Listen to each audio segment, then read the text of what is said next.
Closing moments of Paleface Swiss headline set at Manchester Academy. They are one of the fastest rising bands in the world of metal.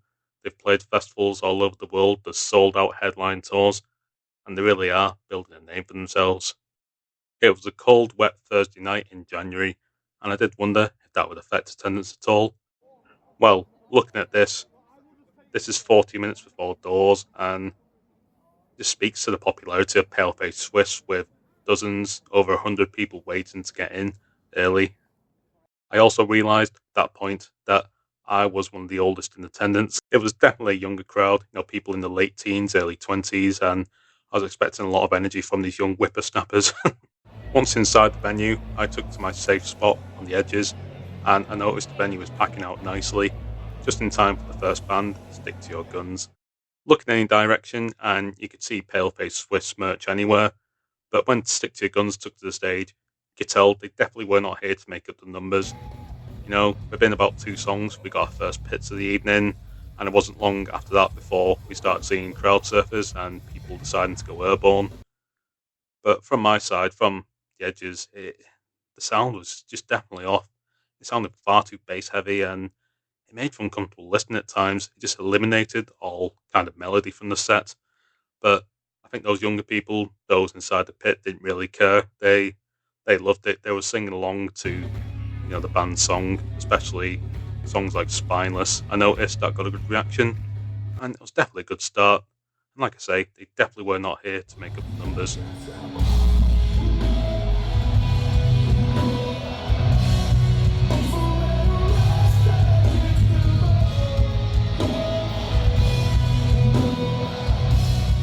The second band of the evening, Static Dress, came up, and yeah, I hadn't really listened to them much, and kind of wish I had done a bit more research before the show, really. But yeah, I think it was a step up in class, definitely. They made much better use of the visual aspects of the show, with the lighting, the strobe lighting, and just the overall effects. And whereas Stick to Your Guns had a lot of issues with the bass, that was completely eliminated for Static Dress. They sounded much better, a lot more melodic. And yeah, it was just very high energy throughout, and the they continued, the chaos continued, and all the people in the pits were just throwing themselves around with reckless abandon and little regard for their own safety, really. But there was one moment in the set when the whole room was illuminated by a mobile phone light. The thing slowed down, the whole energy slowed down just for a moment, and it's been done before, but it was still pretty cool to see. I didn't actually know that Static Dress were from Leeds, about an hour from Manchester. I was surprised to see a relatively local band on such a big stage.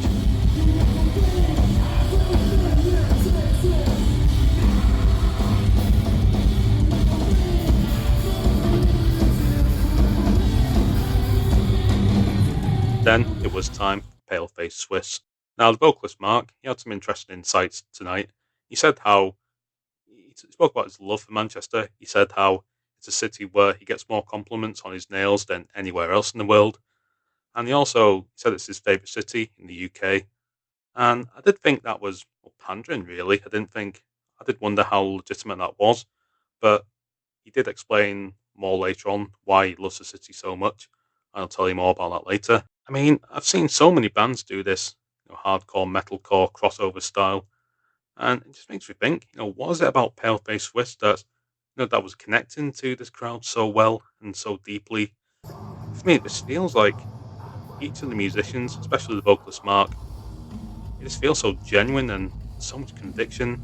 Every note in that set just means something, and it's played with so much power and emotion. And the vocals coming out of Mark, I mean, he's playing like his life depended on it. And again, every vocal utterance really did mean something.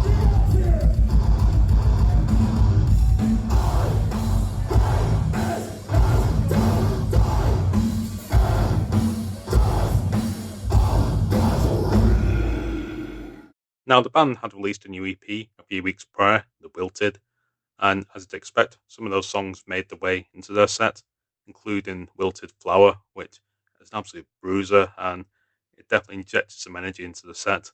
They also played some older songs, including a song they hadn't played for 7 years. Now, Mark, he worked the crowd so well. He said We've not played this song for 7 years, and if you want us to play it again, show us that it's worth it." And that incited some absolute carnage again. It's a great tactic, really, and based off that, I'm pretty sure they'll continue to play it. They also played "Everything Is Fine" from the Wilted EP, and it was a highlight of the set for me. Really, it was easily their best song, and I think it's their strongest. It was interesting that they played it, about 45 minutes into the set, and I thought they would have closed the set with it. Really, at the same time, it works as a good breather, as a slower song. It's the slower song. It's definitely the more emotional song. In fact, the vocalist Mark, he sings almost entirely clean for this.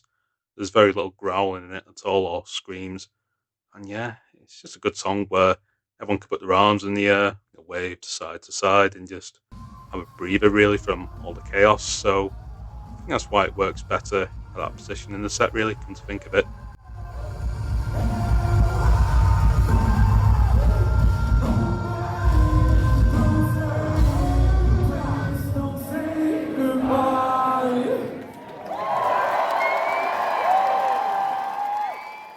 So, why does Mark love Manchester so much? Quite simple, really.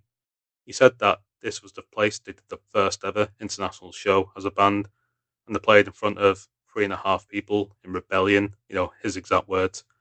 I was just interested in hearing him say that, seeing him say that in front of 3,500 people. It just makes you wonder if they'll play in front of bigger crowds in the future, if he'll ever say that in front of 35,000 people, maybe.